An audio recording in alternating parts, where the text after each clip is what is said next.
কোথায় content creator ভাইয়ারা? আপনারা মাঠে নাই, খাটে কি নরম বিছানায় ঘুমাইতেছেন? বড় বড় রাঘব বোয়াল ভাইয়ারা, বড় বড় কন্টেন্ট ক্রিয়েটর, বড় বড় ভাইয়ারা, আপনারা কি পড়ালেখা করেন নাই? আপনারা কি দেশে নাই? আপনারা কি এখনও ঘুমাইতেছেন? ফোনটা ফ্লাইট মোড মারিয়ে ঘুম? বাহ বাহ বাহ বাহ বাহ বাহ। শুধু রাস্তার মধ্যে বন্যা হলেই এই নাম্বারে বিকাশ করবেন, আমরা অসহায় মানুষের পাশে আছি। আর এখন রাস্তার মধ্যে রক্তের বন্যা বইতেছে।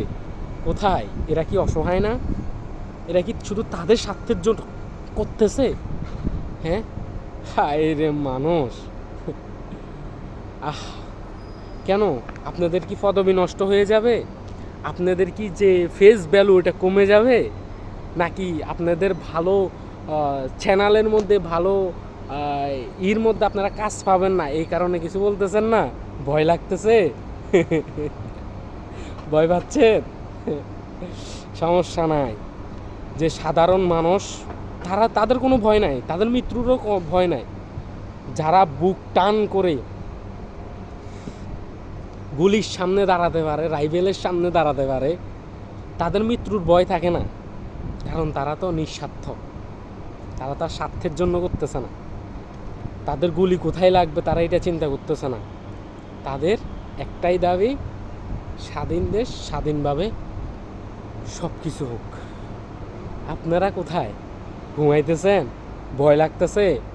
সমস্যা না, আপনারা এসি ছেড়ে নরম বিছানায় গরম বালিশের মাথায় দিয়ে সুন্দর মতো গরম গরম খাবার খেয়ে ঘুমান।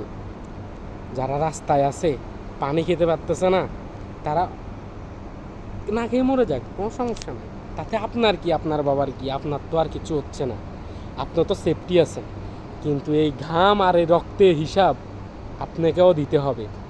আপনি অসহায় মানুষের পাশে আছেন কি না, অন্যায়ের বিরুদ্ধে প্রতিবাদ জানাইতেছেন কি না, ওটার হিসাবও দিতে হবে। আবার অনেকেই আছে ভিডিও করেন হুমকির লগে, তার অন্যায়ের বিরুদ্ধে, সেই অন্যায়ের বিরুদ্ধে অনেক ভিডিও করছে, অনেক কিছু করছে, এলাকার মধ্যে অনেক রকম অন্যায় করছে।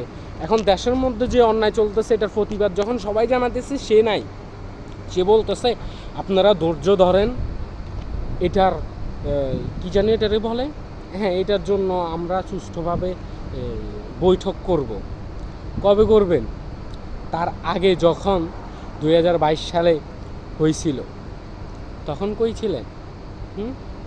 এখন আবার হয়েছে। কত বোন তাদের বুকে ইট ছুঁড়ে মারছে, তাদের বুকে ঘুষি মারছে, তাদের মাথার উপরে রড দিয়ে বাড়ি মারছে, তাদের হাত কেটে ফেলছে, কারো গুলি লাগছে বুকে, কারো কলিজার মাঝখানে, কারো তল ফেটে। তারা কি মায়ের সন্তান না? তারা কি মানুষ না? তাদের কি মৃত্যুর ভয় নাই? আহা, মানুষ এতটাই নিঃস্বার্থ আর এতটাই স্বার্থপর? বাহ, বাংলাদেশে জন্ম না হলে জানতামই না। হিসাব দিতে হবে এই মাঠে না, হাসরের মাঠে হলেও হিসাব দিতে হবে সবাইকে।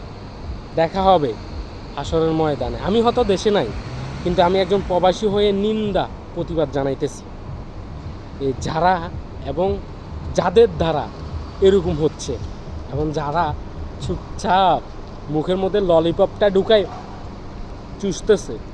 আপনার চুষতে থাকেন, কোনো সমস্যা নেই, কিন্তু আবার বলিয়েন যে আমরা অসহায় মানুষের সাথে আছি, বন্যার এরকম হয়ে যেতেছে, আপনারা টাকা পাঠান। ইনশাল্লাহ দেখা হবে।